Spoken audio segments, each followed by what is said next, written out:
पाकिस्तान एक ऐसी कंट्री है जो दुनिया भर में क्लाइमेट चेंज की वजह से इफेक्टेड होने वाली कंट्रीज़ में 8वें नंबर पर खड़ा है। और ये इतना ज़्यादा एरिया बनता है कि ये यूके जो कि एक पूरी कंट्री है उसके साइज़ के बराबर बनता है ये एरिया। अगर हम 2010 के मुकाबले में 2022 में जो एड्स पाकिस्तान में आई उसकी बात कर लें तो इसमें भी बहुत ज़्यादा गैप है। इतनी ज़्यादा पाकिस्तान में एड आई, लेकिन इसका मतलब ये नहीं कि पाकिस्तान में इस दफ़ा करप्शन नहीं हुई। ये बताते हुए वो रोने लग पड़ा कि किस तरह वो खुले आसमान के नीचे अपनी जवान बेटियों के साथ रह रहा है।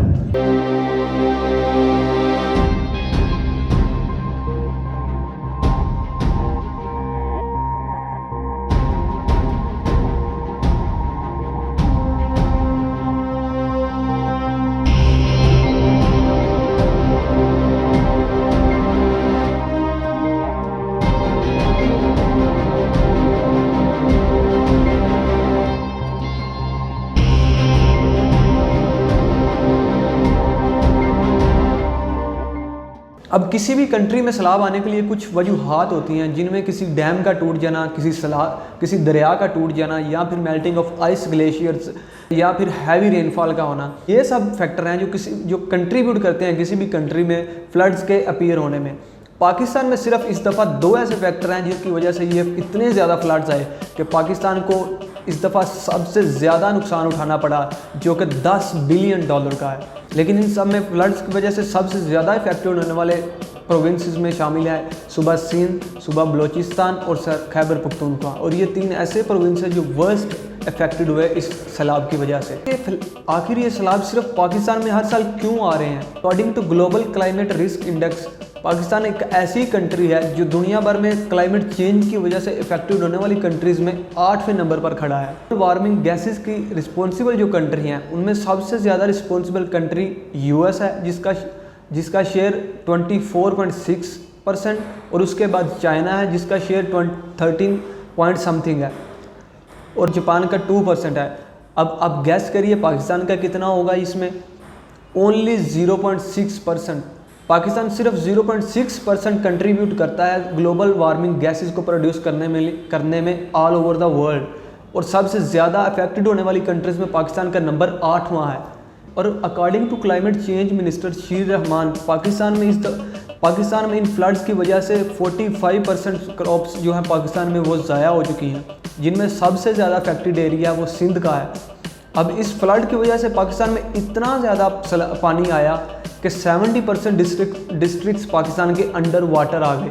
और ये इतना ज़्यादा एरिया बनता है कि ये यूके जो कि एक पूरी कंट्री है उसके साइज़ के बराबर बनता है ये एरिया। और अगर हम इन फ्लड्स का मुआवजना 2010 के फ्लड से करें, जो कि उस वक्त में बहुत ज़्यादा वर्स्ट समझा जा रहा था, तो 2010 में जो सैलाब आया वो रिवराइन इन नेचर था। लेकिन ये जो सैलाब आया इस दफ़ा 2022 में, इसमें मल्टीपल फैक्टर्स ने अपना रोल प्ले किया। इसमें कोई एक फैक्टर इंक्लूड नहीं था जिसकी वजह से ये कहा जा सके कि ये एक स्पेसिफिक फैक्टर है इस फ्लड्स के अपीयर होने में। अगर हम 2010 के मुकाबले में 2022 में जो एड्स पाकिस्तान में आई उसकी बात कर लें तो इसमें भी बहुत ज़्यादा गैप है।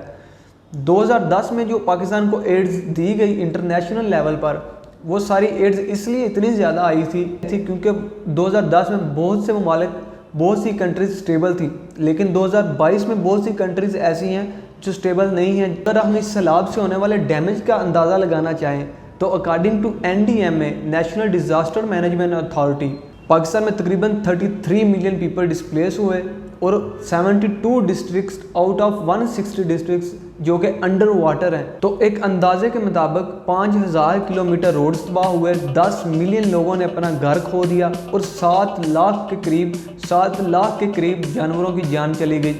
इस सैलाब की वजह से पाकिस्तान में तकरीबन 1600 लोगों की मौत हो चुकी है।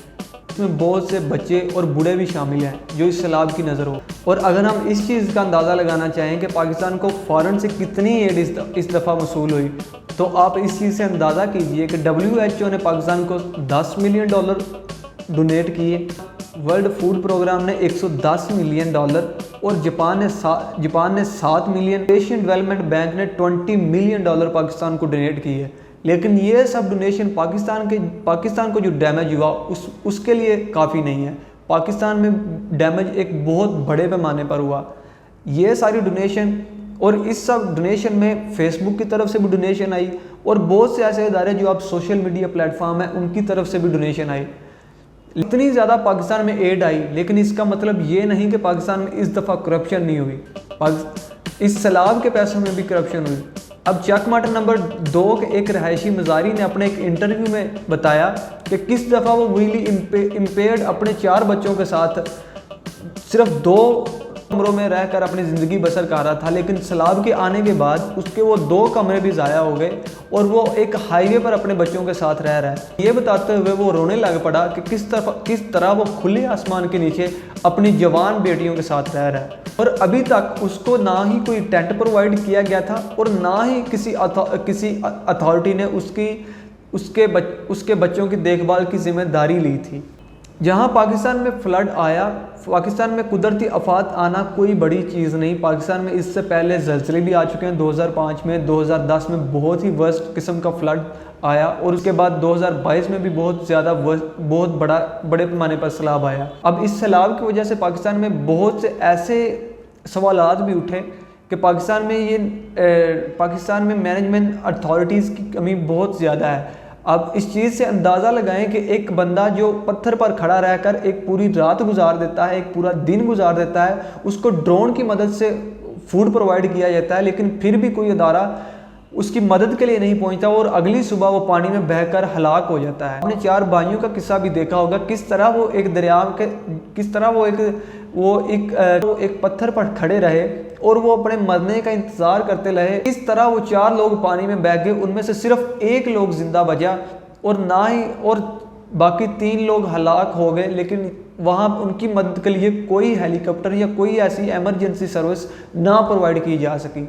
ये सब फैक्टर इस चीज़ को इंडिकेट करते हैं कि पाकिस्तान में अभी भी लोगों को असिस्टेंस प्रोवाइड करने के लिए कोई भी अच्छा खातरख्वाह निज़ाम मौजूद नहीं। जब भी कभी ये कंट्री सैलाब की वजह से इफ़ेक्ट होती है तो इसमें बहुत बड़ा पैमाने पर नुकसान होता है, लेकिन गवर्नमेंट इतना ज़्यादा एक्शन नहीं लेती। अब ऐसा नहीं कि अगले चंद सालों में पाकिस्तान में इस तरह का कोई नेचुरल डिज़ास्टर नहीं आएगा। इस तरह के नेचुरल डिज़ास्टर पाकिस्तान में आते रहेंगे। इसके लिए गवर्नमेंट को चाहिए कि इन सैलाब से दोबारा बचने के लिए ज़्यादा से ज़्यादा डैम बनाए, ज़्यादा से ज़्यादा कैनाल्स की कंस्ट्रक्शन करे, ताकि इस पानी को डिस्ट्रीब्यूट किया जा सके उन कैनाल्स में और पाकिस्तान को और कंट्री को सैलाब से बचाया जा सके।